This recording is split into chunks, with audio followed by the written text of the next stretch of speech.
Happy Winter Een Mas. Today we're talking about tactical and strategy games.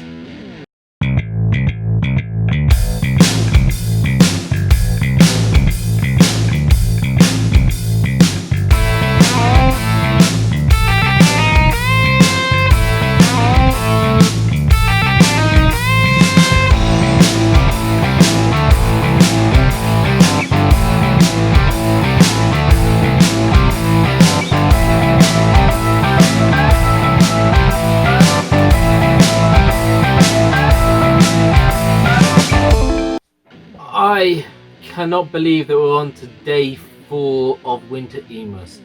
We are past halfway, and I just it's been fun. It has been so much fun. We've had some great people on the channel. We've got a few more episodes left to get through, but it goes so quick. Time is a precious thing, and it just disappears so fast. Anyway, I hope you're all enjoying the series. Let us know in the comments below what your favorite episode so far is, what your favorite game so far is that we've talked about. Don't forget to hit the like button. If you're liking all this content, make sure to hit subscribe and hit that notification bell, otherwise you will not be kept up to date with our latest videos. And as I've said already, but please go and check out all the awesome people that have been involved in the channel.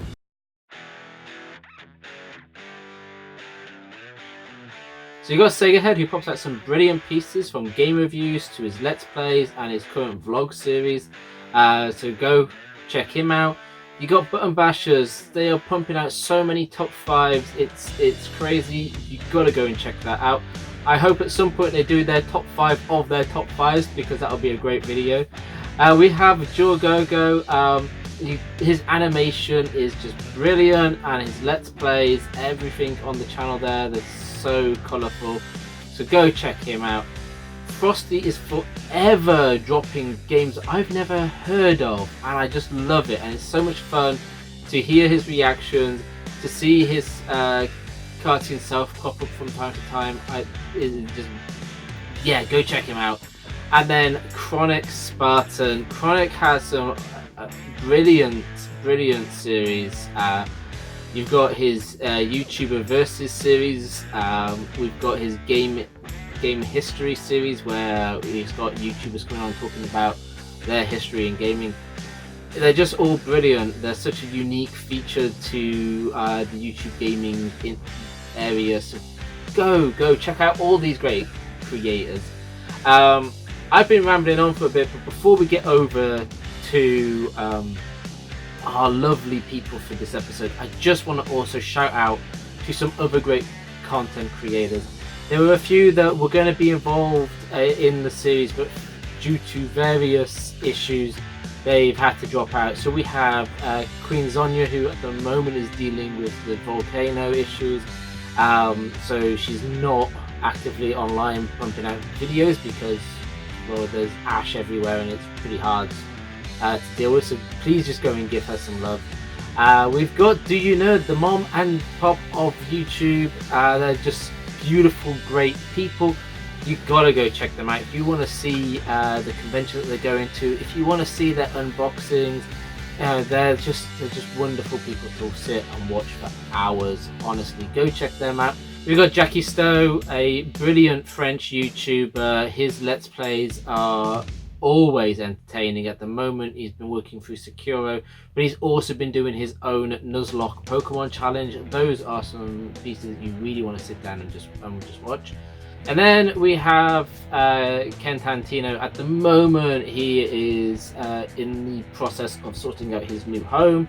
He's had leaks and all kinds of issues, but his videos, again, we've got some great discussions on there.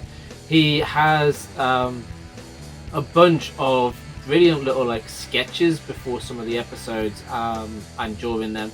So go and check out his videos. You're gonna love quite a lot there. He's got a good natural comedic side. I know he's aiming now to go a bit more serious with the videos, but honestly he's just a brilliant guy, so go check him out as well. So yeah, that's all the shout outs. This is all of the me pushing a load of people on you.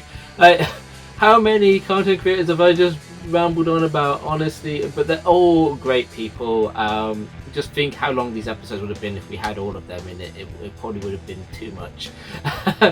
So anyway, enough of me talking. Why don't we go and check in with the button bashers on what their tactical gamer choice is?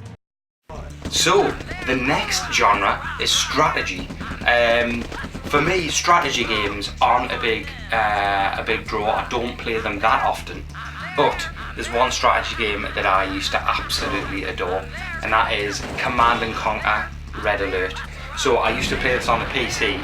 I think these games are much better on PC. I know you can get them on N64 and PlayStation and things like that, but I just think having the mouse, being able to drag and quickly move, is definitely what it's about, what these games are about.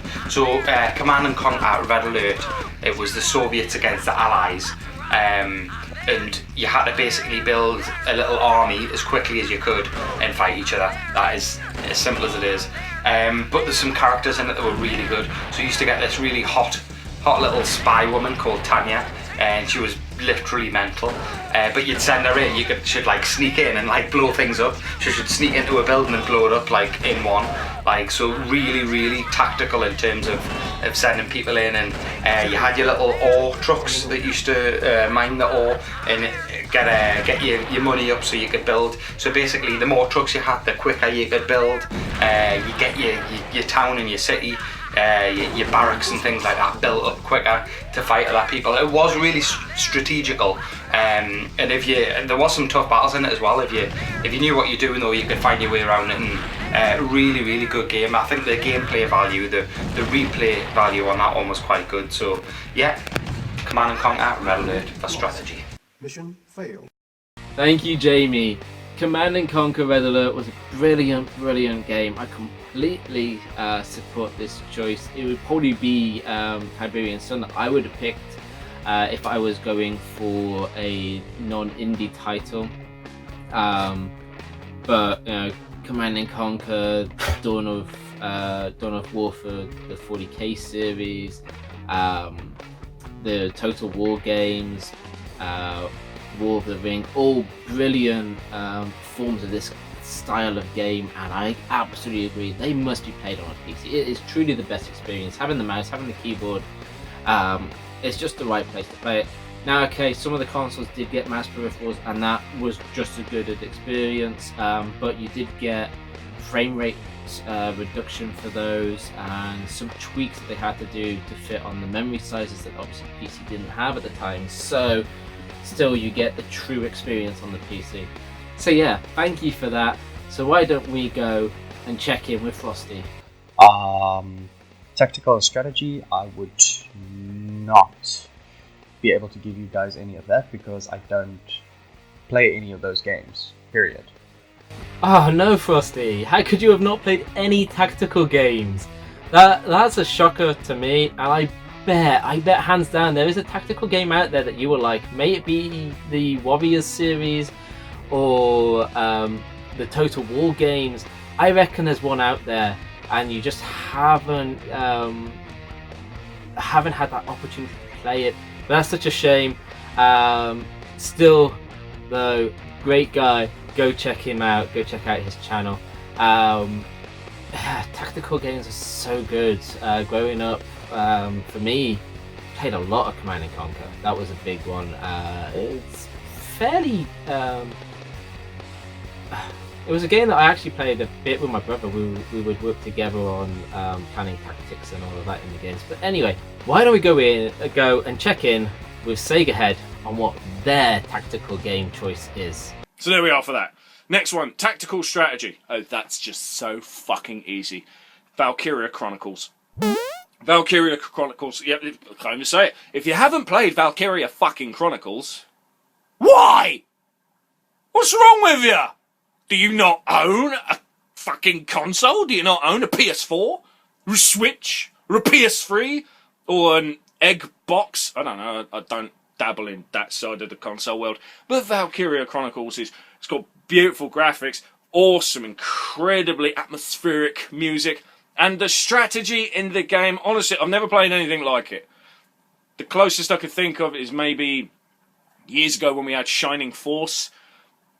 But Valkyria Chronicles has evolved on that so much because it's made it turn-based and real-time. You think, how can you combine them two without making a complete fucking mess? Sega managed it. Alright? Now, I'm not just saying that because it's Sega, although that is true. It is true because it is just an incredible game, and you can play it really fucking cheap now. Probably cheapest on PS4. If you want to play it on Switch, you're obviously going to have to pay more. But I highly recommend trying that game. I recommend all the games that I say today. Thank you, Sega Head, and I'm going to have to apologise right now. Valkyria Chronicles was not one that I actually played. I know you're going to kill me later, it's fine.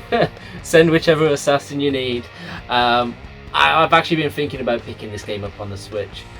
So I guess I have no choice now because death warrants are going to be coming for me otherwise. So we'll pick that up.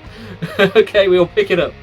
But no, it is a great choice. I have seen it. It looks fabulous. So yeah, great call, Sega Head. Honestly, I think this is a fabulous choice. Why don't we go and check in with Chronik on what their tactical game of choice is? Now, tactical and strategy, I think I'm going to have to go for the game Zed. There's so many amazing tactical strategy games out there, your Command and Conquers, etc. But for me, Zed, and it's an old school game, but Zed just captured the pure fun aspects of what a tactical kind of game is all about, a strategy game is all about. It didn't overcomplicate things, it didn't add in too many different types of characters that you could create, and it didn't seem imbalanced. It was just good pure fun, creating a handful of types of like characters or pawn types in the game that you'd then be able to build up your army and send them out and try and take out the other team, the other side. And it wasn't complex, but it just seemed to capture that tactical strategy gameplay perfectly for me.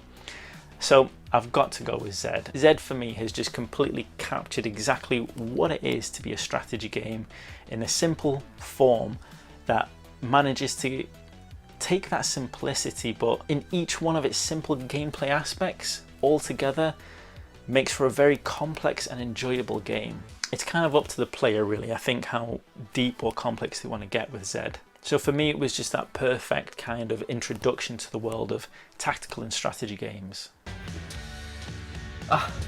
Thank you, Chronik, for that discussion on Game Zed.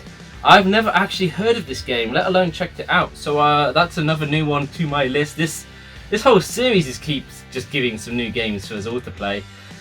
So yeah, I will let you all know what I think when I finally play, but it sounds like just perfectly up my street as a fan of games like Command and Conquer when I was growing up. For us, what game are we going to pick? Well, it's going to have to be Arena of Valor. I was talking about, you know, how varied some of these games, these genres can be considered, and well, Arena of Valor is a MOBA. The simple fact is you have to have tactics in these games. You have to know how you're going to go and take down the defense towers before you get up to the enemy base. You need to have planned as to which attacks you're going to be using because you've got burn down. So you need to plan, like, what can I use now to take this enemy out? Which enemy can I really go for? How do I use the shadows and the general map to hide in? And it's got quite a lot to it. It's really fun. On the Switch as well, you know, you don't have to point and click to be able to play it, you're just using the buttons. It feels so comfortable and so bright, which I find really interesting. But yeah, that's a great game, and it's free to play. So why not check it out, right? A free to play game, you can get it on the Switch. Yeah, it really is a lot of fun, and then, you know, just supporting another indie developer. These games take so much effort to build after all, and when you don't have the budget of the big third party or first party companies, yeah, they're worth the love. They're absolutely worth the love. So yeah, that's another game, that's another day. Oh, we're getting so close to the end of Winter Een Mas 2020. That really, I wish we had longer, honestly. I love this holiday. This is the holiday that I wait for every year. It's not Christmas as much as I love it. It's not my birthday as much as I enjoy it. It is always Winter Een Mas, a week of gaming. Honestly, we need to have the Church of Gaming. We need to have this as a core right to have the week off, really. Next year for sure I will be booking the week off, and we might actually be trying to do a series of streams across the 7 days. I haven't decided yet. I've got a year to plan, but thank you all for coming and checking out what everybody's favourite tactical game is. So that's where we're going to end the video, and we all see you all in the next one. So until next time, keep it geeky.